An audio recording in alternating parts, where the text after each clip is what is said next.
The Ace of Spades is known as the death card. Nobody knows why it became associated with death, but most cultures believe that the Ace of Spades is a bad omen. Two young girls named Nicole and Tamara were sitting in their backyard one evening. They were passing their time playing cards at the garden table. It was getting dark and the moon was visible in the night sky. There was a forest and a swamp behind their house, and the wind was blowing softly through the trees.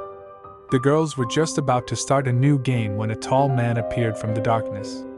The two girls had never seen the man before, and, as he came shuffling through the long grass and approached them, they felt a little afraid. "I see you two are playing cards," he said. The girls nodded. "Mind if I join you?" he asked. "I can teach you a new game." Tamara shook her head. Her mother had always warned her not to talk to strangers. Besides, the man looked very creepy. But the other girl said, "Okay, I suppose. It's kind of boring just playing with two people. Show us your new game." Tamara nudged her and whispered in her ear, "I don't want to play with him. Let's just go inside."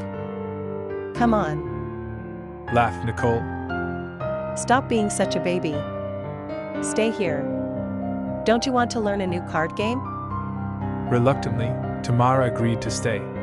The tall man picked up the deck of cards and began shuffling them. "I don't know if you will like this game," he said, grinning broadly. "but I know I will enjoy it immensely." He dealt the cards, one to each of the girls and one to himself. Tamara's card slid off the table and fell face up on the ground. It was the Ace of Spades. When Tamara bent down to pick it up, she saw that the man wasn't wearing any shoes. His legs were long and hairy and his toenails were curled. A chill went down her spine. Holding the Ace of Spades in her hand, she began to feel very frightened. She began tugging at her friend's blouse and begged her to leave. Nicole refused and dismissed her with a wave of her hand. Tamara ran into the house and locked the door behind her. She scrambled up the stairs and into her bedroom. Grabbing her mobile phone, she called the police.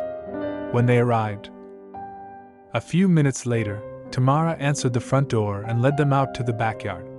When they got to the table, they found Nicole's dead body lying underneath it. The poor girl had been torn in half. The chair on which she had been sitting was covered in blood. A note had been placed on the table. It read, "You were saved from death by the Ace of Spades.